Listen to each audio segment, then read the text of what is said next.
کسی چیز کی اہمیت کو سمجھتے ہیں تو اس میں ویسا ہی کام کرتے ہیں۔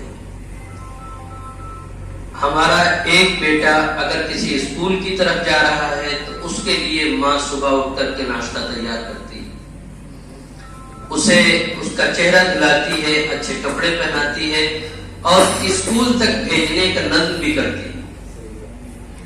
لیکن اسی کا دوسرا بھائی جسے مکتب میں جانا ہے تو یہ بھی نہیں معلوم ہوتا ہے کہ ہاں اس کا چہرہ دھلا ہے یا نہیں دھلا ہے۔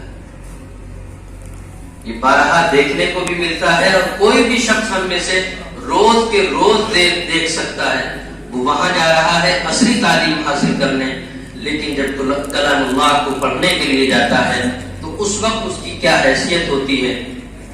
ہم اگر اپنے دل کے اندر قرآن کی اہمیت کو بٹھا دیں گے، جسے وضو کر کے پڑھنا ہے، صاف ستھرا کر کے پڑھنا ہے۔ ہم اپنے والد صاحب رحمۃ اللہ علیہ کو یہ دیکھا کرتے تھے جب وہ تلاوت کرتے تو وضو کے بعد قرآن کو ایک تکیے کے اوپر ایک تولیہ رکھ کے اس پہ قرآن رکھا کرتے تھے اور پھر عطر لگایا کرتے تھے۔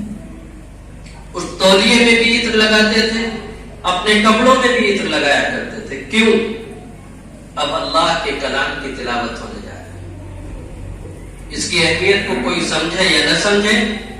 یہاں تک کہا گیا کہ جو علماء سے محبت کرتا ہے رب العالمین ان کی نسلوں میں علماء پیدا کرتا ہے۔ اصل بات جو بتلائی گئی وہ اہمیت کی ہے، اگر اہمیت ہوگی تو انشاءاللہ یہ سارے کام اچھے ہو جائیں گے۔ اس معلم کامل صلی اللہ علیہ وسلم نے جب بالکل ایک دم جہالت تھی، تاریکی تھی چاروں طرف، اس وقت میں جب ایک چراغ روشن کیا اس معلم کامل صلی اللہ علیہ وسلم نے، تو دنیا کے ہر شعبے کا ایسا نمائندہ تیار کر دیا کہ رہتی دنیا تک کوئی بھی اس کی مثال دے نہیں سکتا۔ اگر سیاسی پہلو پر دیکھیں تو اس معلم کامل کے شاگرد خلفائے راشدین، جنہیں آج دنیا والے ان کے نظام کو دیکھ کر کے اپنے سیاسی قانون بناتے ہیں، کوئی مثال قیامت ابھی تک نہ ملی ہے نہ قیامت تک مل سکے گی۔ اور اگر دوسری طرف دیکھیں، تجارت کے شعبے میں آ جائیں تو حضرت ابو ذر غفاری، حضرت عبد الرحمن ابن عوف رضی اللہ تعالی عنہ، ایسا ہی اگر کسی کو صوفی سنت تاریخ دنیا اگر کوئی دیکھنا چاہے تو حضرت ابو ذر غفاری رضی اللہ تعالی عنہ، کوئی اگر جرنیل کی شکل میں دیکھنا چاہے، کوئی مجاہد دیکھنا چاہتا ہے تو حضرت ابو عبیدہ بن جراح، حضرت خالد بن ولید، بڑے بڑے صحابہ کرام اپنی اپنے فیلڈ کے ایسے جرنیل پیدا ہوئے کہ انہوں نے اپنی تھوڑی تھوڑی محنت سے دنیا کے تختے پلٹ کے رکھ دیے۔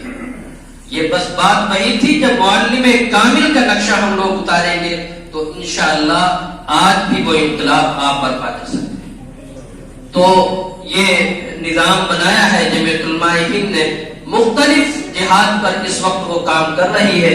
ایک ابھی تک تو یہ تھا کہ بچوں کو پکڑ کے لایا جاتا تھا، آ جاؤ، بلکہ چندے میں بچے مانگے جاتے تھے، ایک بچہ دینی تعلیم کے لیے دے دو۔ اب خاص طور سے اگر ہمارے خطے میں دیکھا جائے تو اسکول کا اتنا رواج نہیں ہے جتنا مکتب میں آنے کے بچوں کا رواج، لیکن ہم ان بچوں کا صحیح استعمال نہیں کر پا رہے۔ ایک ایک بچے کو 5 سال کم سے کم لگ جاتے ہیں اسے حافظ ہونے، اس کا وقت برباد ہوتا ہے، اور ہم اسی پر ابھی بیٹھے ہوئے ہیں، ایسے ہی پڑھائی ہوتی ہے۔ نہیں، ہم تھوڑی سی فکر کریں۔ اگر ہم لوگ فکر کر لیں گے، یہ 500 کا جو یونیفارم بتایا ہے، ہم نے اپنے گاؤں کا صرف سروے کیا تھا جو 42 لاکھ روپے بنتا ہے، ہوش اڑ گئے تھے، بہت موٹا موٹا، اور میں سب گنا سکتا ہوں۔ یہاں تک ہمیں اپنے گاؤں کی رپورٹ معلوم ہے کہ ایک گھر کے اندر کھانا بنانے کے لیے تیل کتنے کا جا رہا ہے، اور اسی گھر کے اندر گڑیا کتنے کی جا رہی ہے، 4 5 گنے کا فرق۔ تو اگر ہم یہ کر سکتے ہیں تو ہمارا بچہ کیوں نہیں ابھر کے آ سکتا ہے؟